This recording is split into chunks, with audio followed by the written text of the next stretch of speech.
I got fired because AI could do my job better. That's what they told me when they let me go after 6 years of loyalty. A few weeks later, the company was falling apart. Clients were leaving, campaigns were failing, and the CEO who replaced me with a machine was suddenly very quiet. Until he wasn't. One afternoon, he called me with a voice I barely recognized and said, "We made a mistake. We need your help." And what happened next is something every company and every worker needs to hear. Grab your coffee. This one gets intense. Let me set the scene. I worked as a senior content strategist for a mid-sized marketing agency. We had about 150 employees, and I'd been there for 6 years. My role was pretty specialized. I worked with our biggest clients to develop content strategies, manage campaigns, and honestly, I was the person who understood the nuance of what each client actually needed versus what they said they needed. You know how some jobs can't really be captured in a job description? That was mine. Sure, on paper, I created content calendars and managed client relationships. But the real value was in reading between the lines, understanding brand voice in a way that went beyond guidelines, and catching problems before they became disasters. I loved my job. I was good at it. My clients loved working with me. And I had a track record of retention that was basically unmatched in the company. And then, in early 2024, everything changed. It started with an all-hands meeting. Our CEO, let's call him David, was beaming as he announced the company's digital transformation initiative. He'd been to some conference in Silicon Valley and came back completely sold on AI. He showed us demos of ChatGPT, Jasper, Copy.ai. All these tools that could generate content in seconds. He talked about efficiency, scalability, and staying competitive. The whole presentation was filled with buzzwords like optimization and leveraging technology. Then came the slide that made my stomach drop. Restructuring for the future.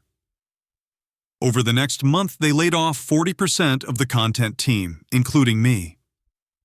The reasoning was almost insulting in its simplicity.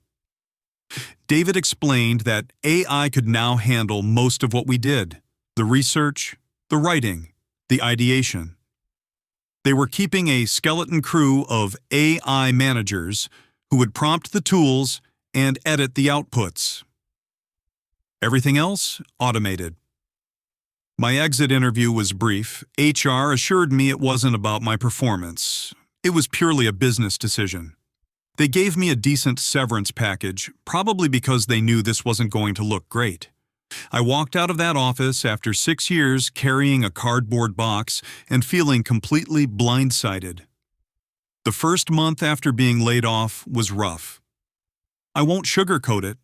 There's something deeply demoralizing about being told that software can do your job. It messes with your sense of identity and value.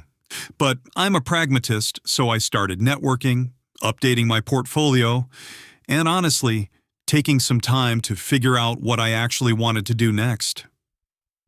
Maybe this was a blessing in disguise, you know? Meanwhile, I kept in touch with some former colleagues who'd survived the cuts. And let me tell you, the stories I started hearing were concerning. At first, everything seemed fine. The AI was pumping out content at an unprecedented rate. Blog posts, social media captions, email campaigns. The output was massive. David was apparently thrilled, talking about how productivity had tripled. But then cracks started forming. One of my former clients, a boutique law firm, received a blog post about maximizing your personal injury claim that was clearly generic and included advice that wasn't even legal in their state. It went live before anyone caught it. Another client, a high-end wellness brand, got social media content that was tonally all wrong. The AI kept using exclamation points and emoji suggestions that completely clashed with their sophisticated, minimalist brand voice. But here's where it got really bad. The AI couldn't handle client calls. The remaining team members, most of whom were junior employees, didn't have the experience to push back when clients made bad requests or to guide strategy. They were just order takers feeding prompts into AI tools. By month 3, clients started leaving. The law firm I mentioned? They fired the agency after that blog post incident, citing a breach of professional standards. They'd been a client for 8 years. Other clients weren't renewing contracts. The feedback was consistent. The content was fine, but it lacked the strategic thinking and brand understanding they'd come to expect. It was generic, templated, soulless. Some specific examples that filtered back to me. One e-commerce client received an entire email campaign that the AI had researched by pulling from outdated competitor analysis. The recommendations were based on market conditions from 2 years prior. A B2B tech client got a white paper that was so jargon-heavy and generic that their CEO said it read like every other mediocre marketing white paper I've ever been forced to read. And perhaps most damaging, the AI couldn't navigate the complex interpersonal dynamics that come with client management.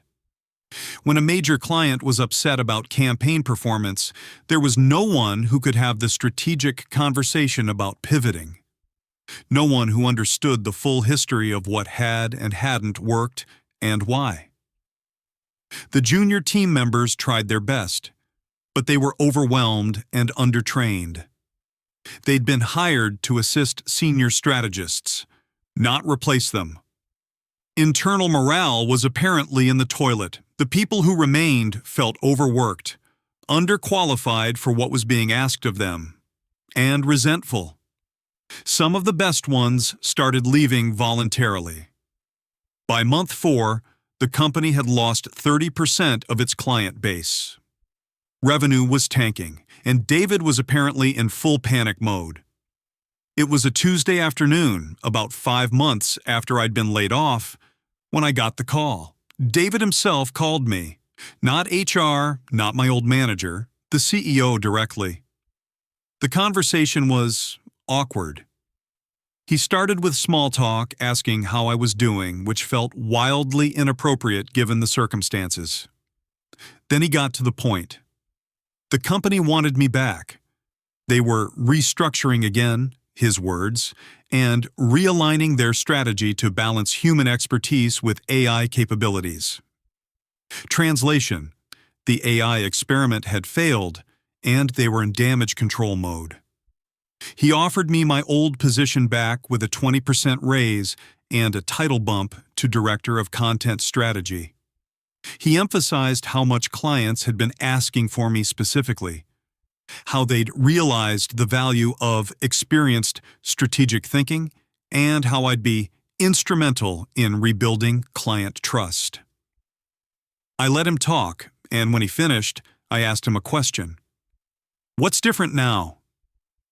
He stumbled through an answer about learning experiences and finding the right balance and understanding that AI is a tool, not a replacement.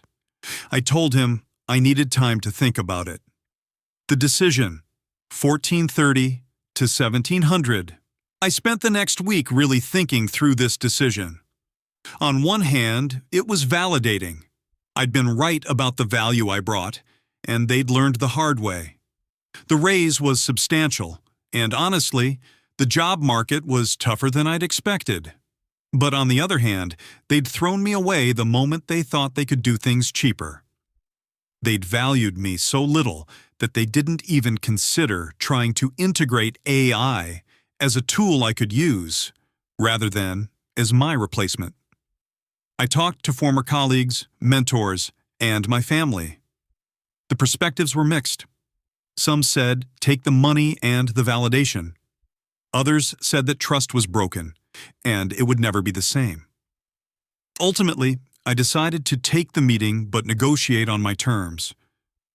I went in and laid out my conditions. Not just a 20% raise, but 35%, plus equity in the company. A contract guaranteeing my position for a minimum of 2 years with substantial severance terms. A seat at the table for any future technology decisions affecting the content team. Budget to rebuild the team properly with experienced strategists. A company-wide acknowledgement that the previous restructuring had been mishandled, the equity demand especially through them. But I was serious. If they wanted me to rebuild their reputation and client base, I needed to know I was valued as a real stakeholder, not just an expendable employee. They agreed to most of it. I got the 35% raise, a strong contract, and a voice in strategic decisions. The equity was a smaller percentage than I'd asked for, but it was something. And they did send out an internal memo acknowledging that the restructuring had been too aggressive and that they were committed to balancing innovation with expertise. I've been back for about 7 months now. It's been interesting. The company is slowly recovering. We're rebuilding the team, and I've been training people on how to use AI as a tool to enhance their work, not replace it. The AI handles first drafts, research compilation, data analysis, the grunt work. But strategy, client relationships, creative direction, and quality control? That's still human. Some clients have come back. Others are gone for good. And honestly, I don't blame them. Trust is hard to rebuild. My relationship with leadership is different now. There's a wariness on both sides. I know they prioritized cost-cutting over people, and they know I won't hesitate to walk if it happens again. It's professional, but it's not the same as before. The junior team members who survived the chaos? They're honestly incredible. They've been through the ringer and came out tougher for it. Some of them are now in senior roles and doing amazing work. As for David, he's much more cautious now about adopting new technology without understanding the full implications. I think it was a genuinely humbling experience for him, though I'm not sure he'd ever fully admit how badly he miscalculated. So what did I learn from all this? First, not all work is easily automatable. There's a difference between tasks and expertise. AI can handle many tasks brilliantly, but expertise, the kind that comes from years of experience, pattern recognition, and understanding context, that's harder to replace than people think. Second, businesses that chase efficiency without understanding what they're optimizing away will pay for it.